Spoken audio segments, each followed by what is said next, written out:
অনেক মানুষ আছে, হুজুর রমজানের আগে আমি অনেক প্ল্যানিং করেছি, রমজানে প্রতিদিন কোরআন তেলাওয়াত করব, রমজানে 5 ওয়াক্ত নামাজ জামাতের সহিত আদায় করব, কিন্তু হুজুর রমজান মাস আসলো চলে গেল, কিন্তু ইবাদত করতে পারলাম না।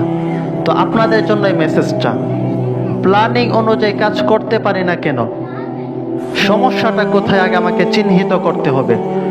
কোন কোন সমস্যার কারণে, কোন বিষয়টার কারণে আমি ইবাদত বন্দিগি করতে পারছি না, প্ল্যানিং অনুযায়ী কাজ করতে পারছি না, এটাকে চিহ্নিত করতে হবে। এরপর এটাকে চিহ্নিত করে লাইফস্টাইল থেকে এটা বাদ দিতে হবে।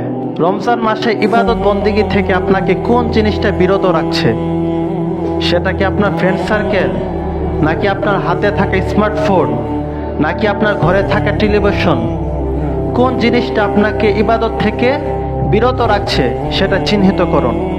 যে ফ্রেন্ড সার্কেলের কারণে, যে বন্ধুর কারণে আপনি অতিরিক্ত ইবাদত করতে পারছেন না, ওর সাথে সম্পর্কটা একটু কমিয়ে আনুন। কারণ যে বন্ধু আপনার কবর হাসর উপকারে আসবে না, সে আপনার প্রকৃত বন্ধু হতে পারে না।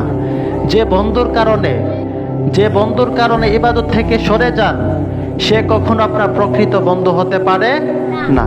তো ওকে মাইনাস করে দিন যদি সম্ভব না হয়, আর যদি সম্ভব হয় ওকে শুধরানোর চেষ্টা করুন। আপনিও যাতে ইবাদত করতে পারেন, সেও যেন ইবাদত বন্দিগি করতে পারে। যদি দেখেন না সে শুধরাচ্ছে না, তাহলে ওকে মাইনাস করুন, কারণ ও তো আপনাকে ডিস্টার্ব করবে, রমজানে ইবাদত বন্দিগি করতে দিবে না।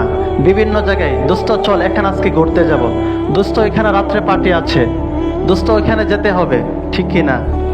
তো এইভাবে করে করে আপনার সময়কে নষ্ট করবে।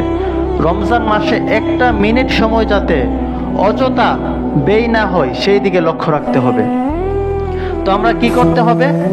যদি প্ল্যানিং অনুযায়ী কাজ করতে হয়, কোন বন্ধুর কারণে আমি ইবাদত করতে পারছি না, প্ল্যানিং অনুযায়ী কাজ করতে পারছি না, ওকে হাতের বাম সাইডে রাখতে হবে।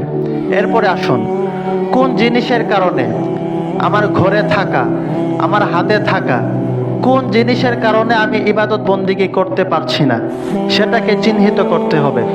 চিহ্নিত করার পর সেটাকে মাইনাস করতে হবে।